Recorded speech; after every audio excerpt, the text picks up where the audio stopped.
Yo, what is going on YouTube? It is your boy GZTV back with another video, and in this video we are going to be reviewing the 2009 American comedy film directed by Todd Phillips and written by John Lucas and Scott Moore. We have The Hangover. Like, holy shit guys, we have a comedy classic to talk about. One of the greatest comedy films. It is renowned as one of the greatest comedy films of all time, The Damn Hangover. I actually already watched this movie right before Christmas with my friends in my dorm room, and I'm so excited to finally cover it on the channel. Another Todd Phillips directed film. That man is getting a lot of buzz around here, and he deserves all of it, especially for delivering one of the greatest comedy films of all time here. Bradley Cooper is in this film, and I never really knew him to be a comedic guy, but wow, he plays a great role here. He was fantastic in this film. Perfectly casted movie. Zach Galifianakis is an absolute treat in this film. I don't know how exactly to say his name. I know I'm kind of butchering that. He is a great comedic actor, and this movie really established him as that. And obviously you get Ed Helms. He was great in this movie. You even get some surprise appearances in this film that I will spoil for you, because if you haven't seen this film, what the fuck are you doing? You have Mike Tyson and the forever hilarious Ken Jeong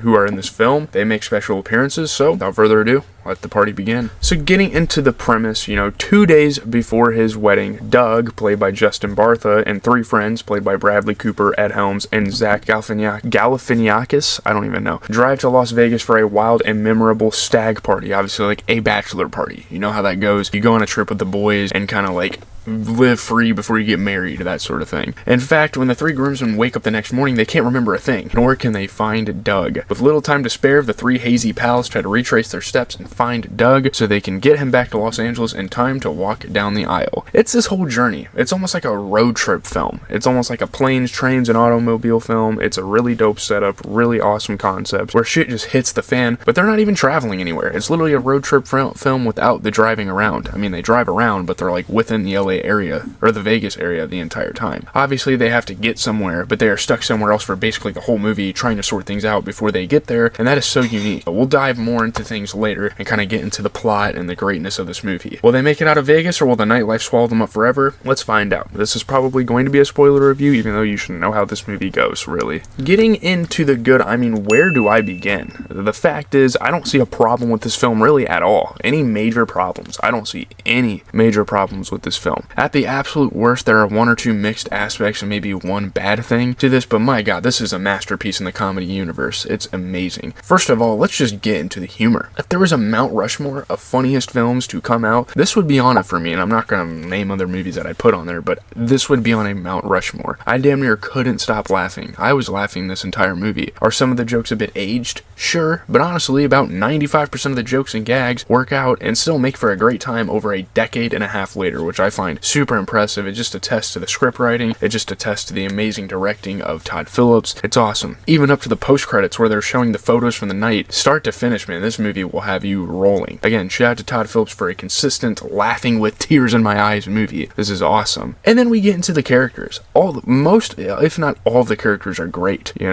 Phil, played by Bradley Cooper, sort of like this miserable school teacher with what appears to be a stable family, but I don't know, maybe there's more to that. Sort of an abrasive, douchey guy, similar to what we saw to Vince Vaughn's character in Old School. I'm kind of bringing up that comparison because I saw that movie fairly recently, Just a guy kind of looking for an escape to get out of his everyday life. You have sort of the goody two-shoes with Ed Helms' character, the fun police, the guy that never gets in trouble, and on top of that, he's stuck in a super shitty relationship with this controlling girlfriend. So that sort of adds salt to the wound and adds a little more comedy to the story as well. He reminds me of the guy from Road Trip that was like afraid, oh, you're gonna ruin my car that my dad bought me or something, He was kind of like that character. This movie takes comedy tropes from other movies and makes its own thing, and it's awesome. I fucking love it. Anytime someone gets hurt, anytime something out of the norm happens, he just flips shit, and that adds to just the comedic nature of this film. Then you have the absolute idiot who is totally unaware of anything, the most socially unaware guy you will see in this movie, with Alan, one of the funniest characters in a film ever. One of my favorite comedy characters ever. Says stupid shit without realizing how stupid it is, and I know that has become a somewhat aged trope in the genre, but he does it almost better than anyone else I have ever seen, even Will Ferrell, and some of Will Ferrell's characters we've seen him play in the past in the comedic world. I mean, this guy's fucking fantastic. Zach is an amazing actor, plays his character well. It is a perfectly cast character. You look at the guy, like, no offense to Zach, you'd look at him and you'd think he is a fucking idiot. Like, he actually looks like he'd be into this stuff and like saying some of the things he says. And I have a friend that honestly reminds me me of this guy. I won't name him on the video. Speaking of more funny characters, I think it was Leslie Chong, I think his name is. Holy shit, that guy was fucking awesome. That's one of the best side characters I've seen in a comedy film ever. Ken Jeong is a legend in the movie world, and even a minor role like this proves why, you know. Hey, take it easy, take it easy! I want my purse back, assholes. That's not a purse, it's a satchel! It's a purse, okay? And you steal from wrong guy. You even get characters like the Black Doug, who gave Alan the wrong drugs. You get the stripper Jade. Again, Mike Tyson makes a pretty awesome cameo. So many pieces involved here. For that being the case, this movie is so well paced. It doesn't do too much. Such a wild experience, such a wild ride of a film. The amount of things and storylines they pull off well here should be studied for years to come, especially in the comedy world, and this should be damn near a blueprint for all comedy movies. Obviously, we don't get comedy movies like this anymore because people are super sensitive. Stealing police cars, marrying strangers, stealing a famous boxer's tiger. What doesn't this movie do? Explores just about everything you can explore with this premise and does it well. One of those amazing films around the 2000s, one of those comedy films, vintage 2000s comedy films. It almost marks the end of that era. And man, what a way to go out with a movie like this. Love this film. I could go on for hours, but I don't want to hold you guys long. I usually try to make these videos concise. I know there's a lot of other review channels out there that have like 20 to 30 minute videos on movies like this. I'm not going to do that. I love the soundtrack as well. That's awesome. Love the feel-good nature of this movie. There's damn near nothing I don't love about it, but we will have to include some, so let's just go ahead and peel off the band-aid. So getting into the bad, I think the one slightly bad thing about this film, again, this isn't major, is that the plot sort of limits Doug as a character. He's one of the only characters that doesn't really get comedic shine. He's one of the only characters in this film that doesn't really get the screen time that he should get, you know? And again, that's the point, so it's fine to an extent, but you almost forget he exists sometimes, even when they mention his name hundreds of times. Like, where the fuck is this guy? You know what I mean? Also, for the screen time he has, he just doesn't match the rest of the gang's comedic energy. There's not really, sorry about the noise upstairs, there's not really super memorable moments with Doug in this movie, and that's not on Bartha at all, Justin Bartha. I think that's just how the movie is set up. I think that's just the decision they decided to go with, and it's not a huge negative. I'm not even super aware of Justin Bartha as an actor, but it seemed kind of like a wasted casting. I guess Justin Bartha is really only famous for being in the Hangover trilogy, and he was in Atlanta for a little bit, that TV show that Donald Glover, Childish Gambino made, but well, he doesn't really help his case here as an actor when he doesn't really get that big of a role, so there you have it, you know. Getting into the okay, again, very minor elements here in the mixed section, if you will. Mainly typical stuff that is forced to make the movie's wheels turn. Just unrealistic situations, plot convenience, just cartoony-like coincidences, just cartoony-like occurrences. Like how they had to roll the car to Mike Tyson's house, but they left and it was in perfect form. Maybe Mike Tyson and his guy like fixed the car when they were at his house. I don't really know. That's really it though for the mixed. Very much expected for a film as of this nature. Every comedy movie that has come before it and after it are sort of the same way. You sort of get some unrealistic occurrences, and I'm not going to give specific examples. This video is probably going to be pretty short actually, but that's because there's so much good and not much bad to say about it. Man, there's just so much to say about this film. Like the fact that they're hauling a baby around the whole movie and it turns out to be the kid of the stripper. Jesus, dude. It's such a comedic film.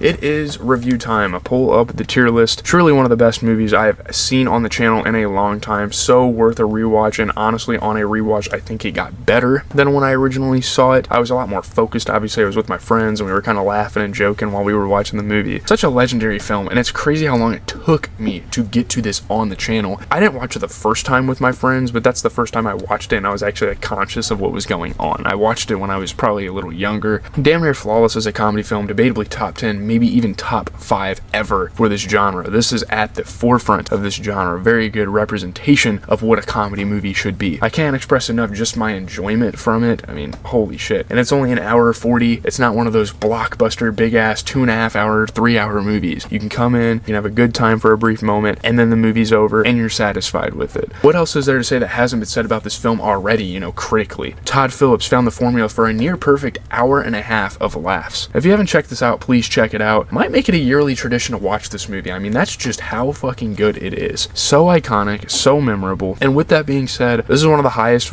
ratings I've ever giving a comedy film, I'm giving this an 8.7 out of 10. I think it is so fucking good. It is just top notch again for the genre. I don't really have much to say. This is an amazing film. You guys should watch it again. It's so iconic. I don't know how you wouldn't. With that being said, leave a like, comment, and subscribe. As always, it's been GZTV. Coming up, we're probably going to watch Squid Game. I don't know if I'm going to get to that today because there is football. There's NFL football, playoff football coming on, so I'm going to have to watch those games probably so I can give you guys a good recap video for this week. There's only 4 games, so I might as well focus in. Squid Game, we will at least get 1 episode reviewed probably before we do the recap videos. I'm going to try to go quicker, but that's what we're kind of limited by.